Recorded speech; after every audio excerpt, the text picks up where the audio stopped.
Seja bem-vinda, bem-vindo a este território todo especial das graças divinas, que é a casa da Mãe Padroeira, o Santuário Basílica de Nossa Senhora da Piedade. Assim como a Virgem Maria guardou em seu coração as palavras, a palavra, também nós que somos discípulos seus, que por ela nos deixamos inspirar, nós, membros da família dos devotos da Mãe Piedade, nos oportunizamos esta pausa restauradora. Sim, a palavra do Senhor é a verdade, sua lei, liberdade. A lei do Senhor é tão perfeita que ela faz a vida voltar. É possível que você tenha procurado ganhar a vida durante essa semana, durante o dia de hoje, esteja escutando esta Lexio Divina num momento de cansaço, num momento de frustração, de expectativas, de atravessamentos, de angústias. Deixe que o Ruá de Deus, o Espírito Santo que preencheu plenamente a Virgem Maria, possa ser consolo que acalma. Tome consciência do lugar onde você está. Nós não podemos dar a Deus aquilo que não nos pertence.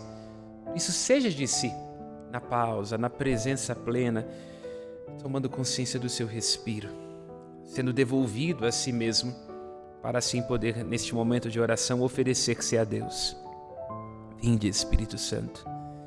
Vinde por meio da poderosa intercessão do Imaculado Coração de Maria. Vinde dissipar as trevas de nossos corações.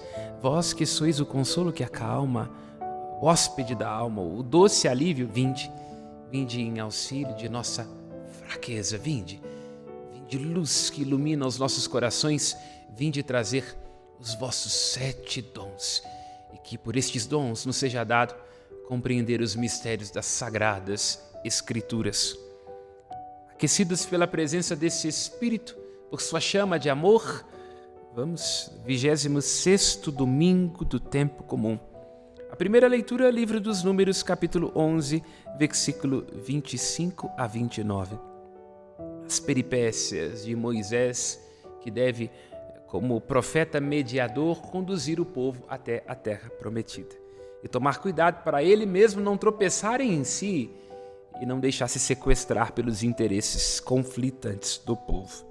O Salmo, ecoando o livro dos Números, é este mesmo, cuja inspiração nos levou a rezar o Salmo 18, um salmo todo dedicado à lei do Senhor Deus, que é perfeita e que faz a vida voltar, conforto para a alma. Segunda leitura, um texto no Novo Testamento, com as características sapienciais do Antigo, ditos, Tiago, nos provocando, Tiago 5, versículos 1 a 6.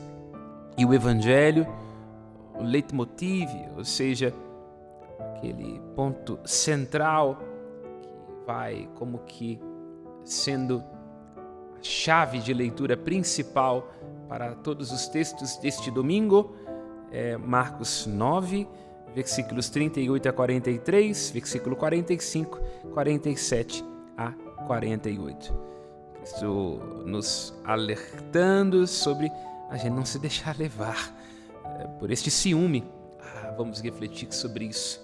Aperte os sinos para cintos e deixe ecoar em seu coração como um sino que não retine, pelo amor do Espírito Santo, para essa aventura, Lexio Divina, meditação da Palavra de Deus. Pois bem, livro dos Números, o povo começa a murmurar contra Deus. Estamos aqui, 11 é o capítulo, versículo 25. O Senhor desceu da nuvem e falou a Moisés. Retirou algo do Espírito que estava sobre ele e o pôs sobre os 70 anciãos. Assim que o Espírito do Senhor pousou sobre eles, puseram-se a profetizar, e depois não mais o fizeram. Entretanto, diz o texto, 2 homens tinham ficado no acampamento, um se chamava Eldad e outro Medad. O Espírito pousou sobre os 2.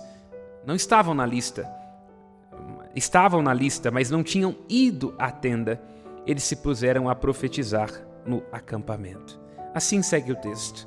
Vamos nos ater às palavras. Na Lexio Divina, o ponto de partida é a palavra. O Espírito de Adonai, o Espírito do Senhor, aquele mesmo Espírito que pairava sobre as águas, o Espírito Santo que ao tocar a face da terra a renova. O Espírito que é a fonte da vida.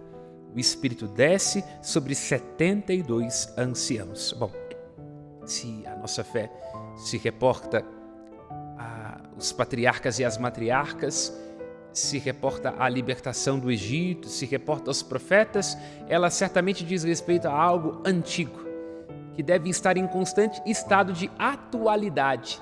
Antigo porque é imemorial ao encontro que Deus faz com nosso pai e nossa mãe arameus errantes que descem da Mesopotâmia, em Ur dos caldeus, e em Harã se encontram com Deus da promessa.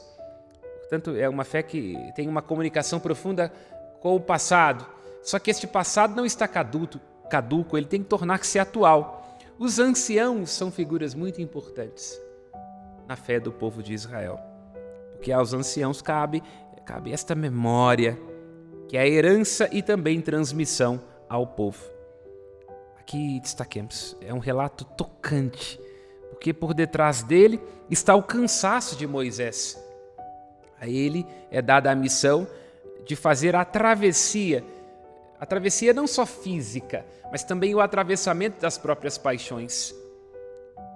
É dada a Moisés essa responsabilidade de fazer com que o povo não traga os vícios, as manias para a terra prometida. Esse processo de travessia onde o povo mesmo vai se encontrando, se confrontando com as próprias fraquezas e com os próprios limites e fazendo a experiência do Deus que sustenta e que conduz com o seu amor, como um pastor tangencia suas ovelhas.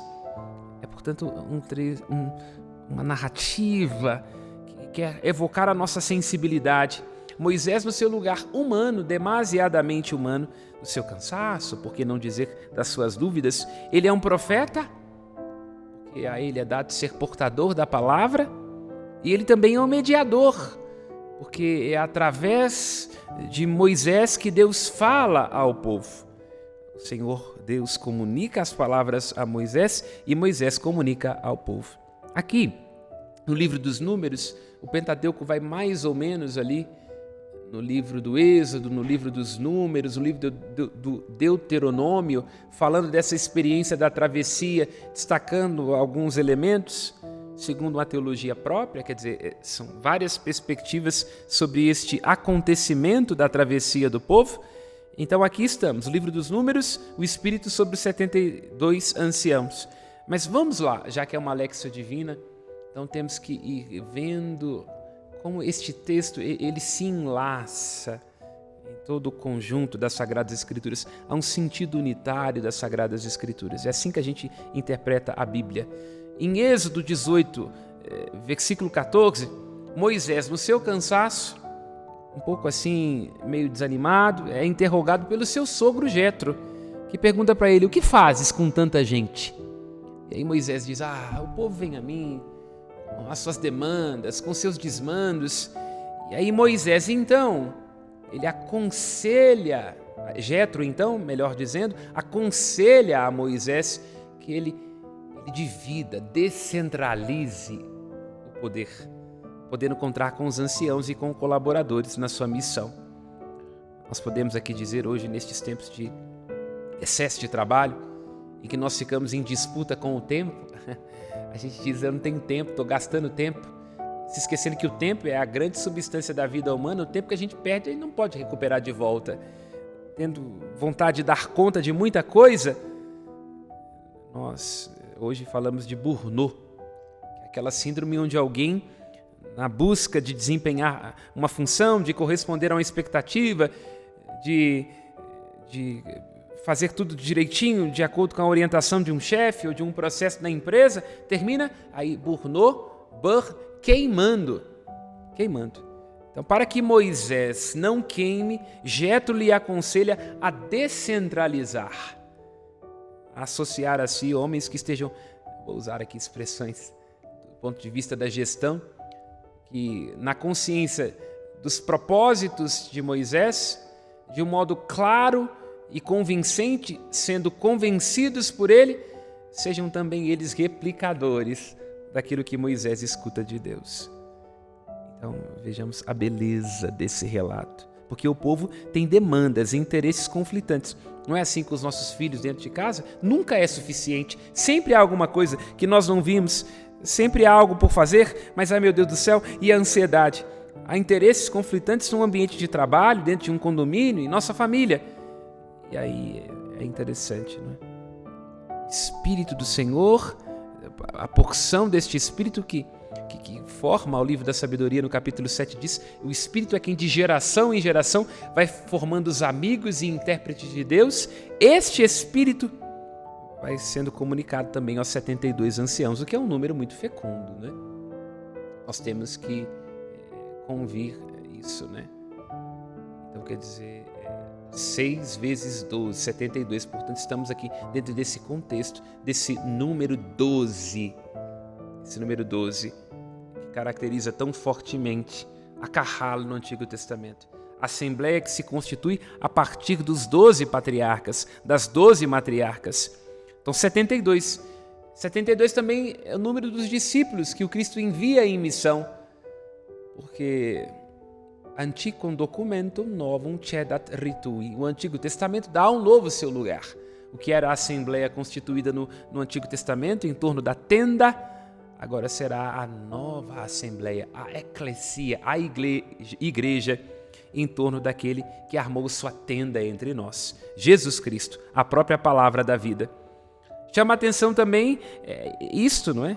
Tenda, lugar do encontro. O encontro com Deus se dá na palavra, pela mediação dos 10 mandamentos. Agora, no Novo Testamento, esse encontro se dá pela própria palavra viva encarnada, que é Jesus Cristo, nosso Salvador. Vejamos aqui, versículo 25, versículo 26. O Senhor retirou algo do Espírito, comunicou aos anciãos, 70, e comunicou a outros 2 cujo nome estava escrito, mas que porventura não tinham ido. Por uma desventura, poderíamos dizer, não tinham ido. O Espírito pousou. E aqui há algo muito interessante. Meditemos sobre isso. O Espírito pousa sobre aqueles que estavam, mas não tinham ido. Os nomes estão escritos. Portanto, há um desígnio de Deus. Eles fazem parte, mas não tinham ido. Olha que coisa interessante. Primeiro, para que a gente tome consciência da presença plena, aquele que é o nosso compromisso, de onde nós devemos estar ainda que numa ausência física. Porque hoje, boa parte das vezes, nós estamos com o corpo presente. A gente está aqui, mas conversando com quem está lá. A gente está fazendo uma coisa aqui, mas com a cabeça do outro lado. Claro que as redes sociais, a internet potencializaram a nossa capacidade de comunicação. Só que não há comunicação sem interação, sem troca, sem diálogo, sem presença. Então, o Espírito Santo pousa também sobre aqueles que, embora não tinham ido, estavam. Isso, aí meditemos. Onde está o nosso coração? Onde você se permite presentificar? Como é que você se permite ter a sua mente, seus pensamentos, a sua consciência elevada até Deus? Seu nome está inscrito no livro da vida. Você é batizado. Precisa então comportar-se com uma maneira digna deste nome que nós recebemos no dia do nosso batismo. Voltemos aqui aos interesses conflitantes. No momento em que um moço, um jovem, não é? Os jovens têm sempre o seu espírito, partem ao mundo em busca de aventuras, assim está em Megera Domada de Shakespeare. Um moço correu para avisar, ou seria fofocar? Fofocar.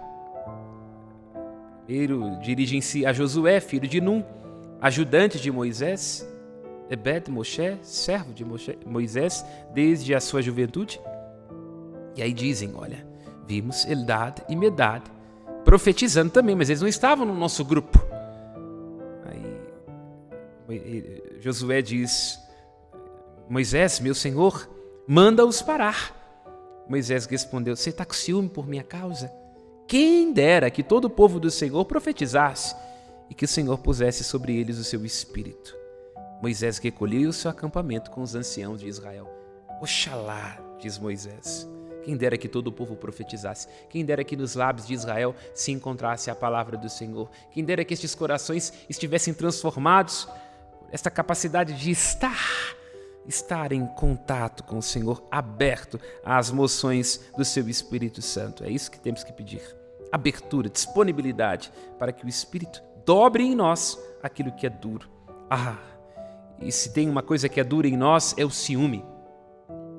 Porque todos nós, em nossa condição de desamparo, para aquilo que experimentamos em nossa vida, talvez num amor que nós tenhamos sentido que nos faltou, nós, por trazermos um sentimento de inferioridade, uma timidez um pouco mais exacerbada, a gente pode padecer do ciúme. E o que é o ciúme? O ciúme é diferente da inveja. Embora em algumas línguas se diga do mesmo jeito ciúme e inveja. Mas qual que é a diferença? Quando nós sentimos inveja, a gente se entristece com aquilo que é do outro. Tristitia aliis bonum. É a tristeza com o bem do outro. Isso é inveja. Agora o ciúme é quando eu penso que você tem aquilo que deveria ser meu. Nós temos aqui amigos em comuns. Aí eu porque eu sou inseguro, porque eu sou muito pegajoso, porque em termos psicanalíticos eu tenho medo de perder este seu olhar e aí me desfazer. Aí eu sinto ciúme, porque você está com aquele outro amigo, e aí eu imagino que era só para mim, só do meu jeito. E aí você se torna um adversário, um inimigo. Então, o ciúme existe lá naquele lugar onde, ao não ter consciência daquilo que eu tenho, eu vou julgar que você está tendo aquilo que é meu. Isso pode atrapalhar o ambiente de trabalho, tá? Porque a gente pode imaginar que não tem espaço para os outros. Escutei certa feita uma metáfora. Querido Padre André, meu formador, nunca mais esqueci. André Eric, ele disse, a gente tem que tomar cuidado na vida para a gente não ser como um pé de ipê. Pé de ipê, coisa linda. Época dos ipês florescerem. Porque o ipê no cerrado é uma árvore que floresce, mas geralmente está sozinha. Então é isso. Devemos tomar cuidado, meditemos, deixemos que o Senhor nos cure e nos restaure, para não ficarmos mendigando amores, esquecendo que o verdadeiro valor já nos foi dado. Inclusive não sentir que o sucesso do outro, que o seu bem-estar, que as graças que ele recebe, são um insulto para nós, tem para todo mundo. Há uma diversidade de carismas, de dons. A igreja é rica, o Espírito Santo distribui a cada um conforme lhe apetece. Não é preciso ter ciúme daquilo que é do outro. Não é preciso julgar que aquilo que o outro tem vai necessariamente significar uma falta para mim. Não. Agora, destaquemos aqui, nessa Léxia Divina, a magnanimidade de Moisés. Essa chama a atenção. Porque Moisés, magnânimo, ele diz, oxalá que todo Israel profetizasse. O povo que murmura, e murmurar significa dizer mal, maledictio, mal dizer. Quem dera que o povo pudesse profetizar, bem dizer, dizer bem. É o que Moisés está dizendo. E ele dá uma resposta madura. E é muito bonito quando o texto diz que ele se recolhe. Que coisa interessante. Alguém que está em plena posse de si não se deixa tirar do eixo por conta dos outros. É isso. Rezemos isso. Bem profetizou Isaías, pensemos nós, Isaías 40, versículo 13, com essa nossa mania de querer fazer Deus caber dentro da nossa caixinha, do nosso esquema mental. Às vezes, nós imaginamos que nossa prática religiosa é um salvo-conduto para a gente julgar e condenar, como se nós fôssemos dono da alfândega do céu, dizendo quem pode entrar, quem não pode, que o movimento é melhor, se alguém mais progressista ou mais conservador é mais digno do céu. O monopólio das virtudes. Eu acho que porque eu defendo os direitos dos pobres, eu sou uma pessoa boa. Não, eu posso ser um cretino. Canalha Palhares, de Nelson Rodrigues, que começa a embrenhar-se pelo comunismo, porque descobre que como comunista ele poderia encantar mais mulheres ao mesmo tempo. E ao mesmo tempo também a gente fica cheio. Eu sou conservador, eu faço isso, faço aquilo. Ótimo. Então que este seu conservadorismo se expresse numa vida ética e não apenas estética. Não é apenas sobre os ritos, as plumas, os paetês, as exterioridades. Não é sobre aderir a aquele preceito, mas é sobre ter um coração transformado. Quem instruíra o Espírito do Senhor? Que conselheiro teria advertido? Com quem aprendeu ele a bem julgar? Diz Isaías 40, versículo 13. E aqui no salmo previsto para a liturgia de hoje, está aqui dito, essa é a prece do salmista, que seja a sua, o último verso. e preservai, Senhor, o vosso servo do orgulho. Não domine sobre mim, e assim por eu serei preservado dos delitos mais perversos. Quando nós somos orgulhosos, nós nos enchemos de nós mesmos e inchamos, nós estamos a caminho da perversidade. Perverso é isso, é um malicioso, ele se sente superior, ele é inconstante, é sedutor. Temos que tomar cuidado com a perversidade. No Evangelho vemos a beleza, o relato dos filhos do trovão. Boanerges, Tiago e João.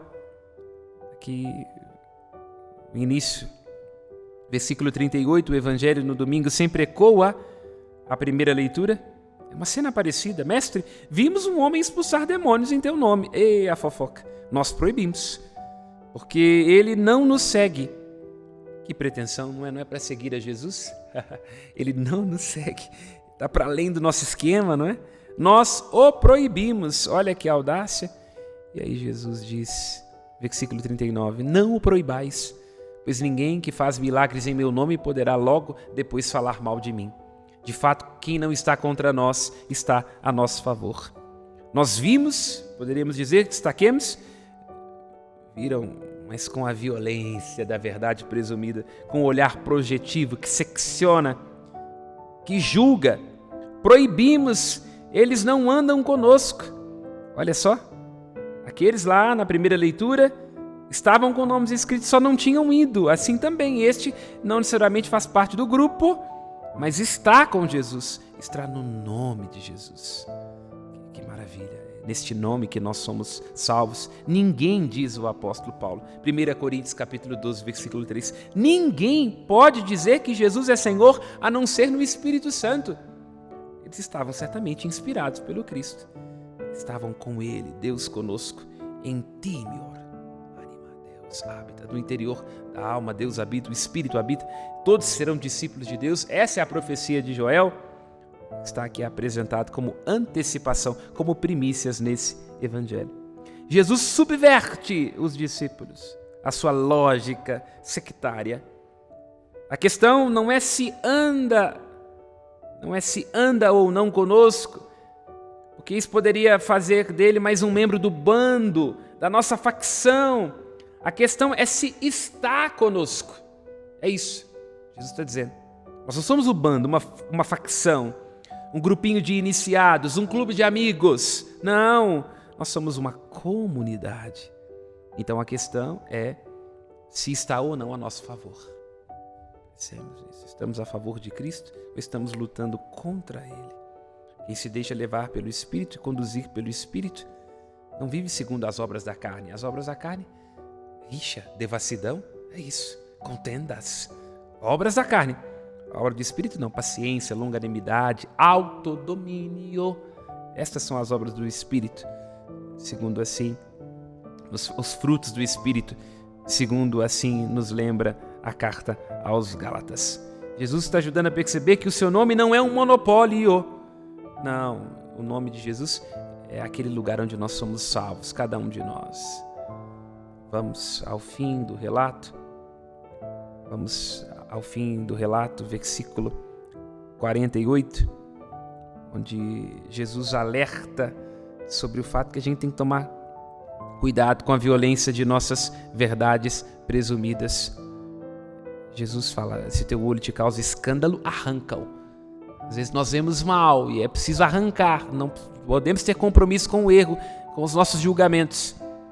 E alguns versículos à frente, Jesus fala, não obstante não esteja presente aqui na perícope, ou seja, no texto escolhido para a liturgia, versículo 48 e 50, Jesus fala do sal. Olha que interessante. O sal é bom, mas se ficar insosso, com que temperareis? Tende sal em vós mesmos e vivei em paz uns com os outros. Ele é a nossa paz. Do que era dividido, fez um só. Expulse da sua família, do seu coração, das suas relações, tudo aquilo que causa divisão. Porque a divisão é diabolos. O diabo é o que divide.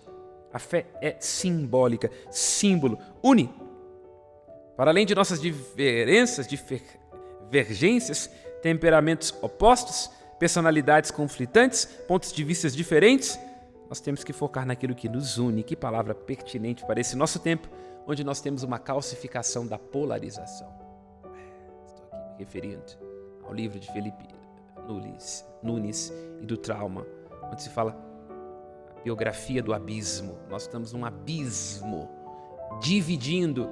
O outro, se tem uma identidade diferente, se vota de um jeito diferente, se vê o mundo numa perspectiva diferente, ele tem que deixar de existir, porque a sua existência é um insulto para mim. Então, eu quero que o outro morra. É isso que está presente no Antigo Testamento, agora também no Novo Testamento e na realidade de cada um de nós, potencializado pelas redes sociais, onde se calcificam polarizações. O Cristo não trabalha com polos, ele trabalha com a união, onde nós percebemos que quem não está contra nós está a nosso favor. Que maravilha é essa de poder perceber que o outro pode corresponder e vir a nós com a sua visão diferente, com a sua sensibilidade, com as suas contribuições, e nós podemos somar o sal. Pensemos no sal, as propriedades do sal. O sal tem uma dupla função, é preciso sal para viver em paz. O sal realça, então coloque sal, coloque tempero no seu relacionamento. Não salga demais, porque é exagero. Coloque um bom tempero para realçar aquilo que é bom e não aquilo que é ruim, para não enfatizar divisões. O sal realça e também impede a corrupção. Assim nós, como comunidade de Cristo, temos que ser sal da terra. O Senhor comunica a nós esta graça. Irmãos e irmãs, peçamos esta graça de não vermos segundo as nossas impressões, que o Espírito do Senhor venha a nós e que este Espírito crie em nós uma disposição à unidade, à paz. Foquemos não tanto em nossas diferenças, mas naquilo que nos une. Louvado seja nosso Senhor Jesus Cristo, para sempre seja louvado. É um prazer ter estado com vocês nesses instantes que passam tão rápido. Que estes bons propósitos inspirados em seu coração tornem-se prática, sal, luz em sua casa. A bênção do Deus Todo-Poderoso, Pai, Filho e Espírito Santo, desça sobre você, sua família, seu trabalho, permaneça para sempre. Amém. Até breve.